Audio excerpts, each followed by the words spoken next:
So we're going to do a half kneeling stance to open up our thoracic rib cage. First, again, we need to understand breathing. And the way that we got to make sure we breathe, you might hear belly breathing. Big thing, big no-no. You don't want, as you breathe in, you don't want your shoulders to go up. Your shoulders need to stay level. You don't want to just necessarily breathe into your stomach either. We're looking for the ribs to move. So I suggest when you're first learning, putting the hands on the ribs here, feel the ribs expand. Feel the ribs collapse in. And it's not just out and in. The lower ribs actually externally rotate and then come back together as you breathe out. So take your time, breathing in through the nose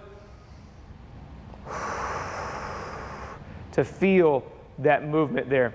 I definitely suggest making sure you semi-master that before worrying about going into this. So the drill itself, we're going to go into the half kneeling position. All right. While we're doing this, one of the things we really want to focus on is trying to keep this knee very steady.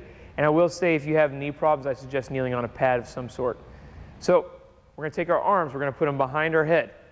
We shouldn't have our shoulders stiff. We shouldn't be trying to pull back as much as we can. I need the shoulders fairly relaxed, but elbows out to the side.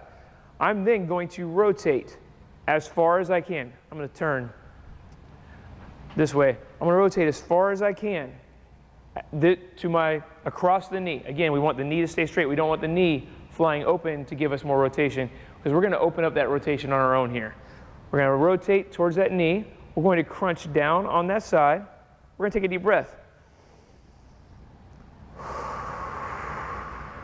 Notice the ribs expanding and collapsing. We're going to do 2 of these deep breaths.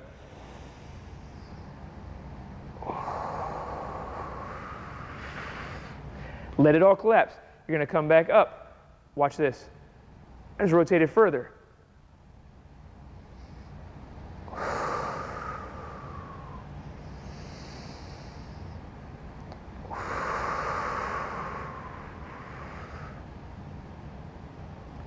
Hold on. Hey, got a little bit more rotation, right? Crunch down again. 2 deep breaths. Go to those 3 positions. Notice I never rotated back to the center.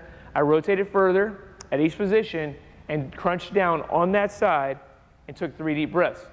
Now here's the thing.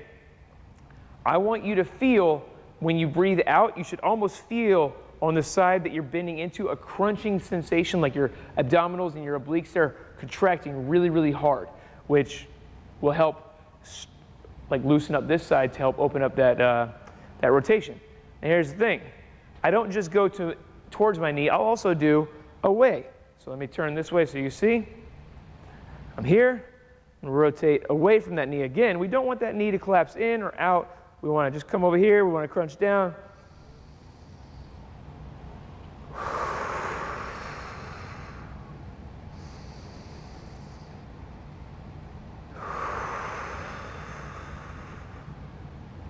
Come up, rotate further. You'll be able to, it might be an inch, might be 2 inches, depending on how good you breathe.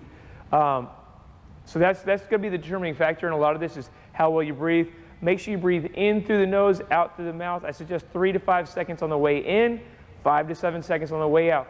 And really, I'm telling you, the deeper you breathe out, the deeper you can breathe in, and the more you'll get out of this, the more stretch you'll feel, all that kind of stuff. So really focus on your breathing in each position. If you're really worried about the knee moving too much, you can kind of do this up against a wall or something like that. Or again, put your knee up against your couch. That's a good position.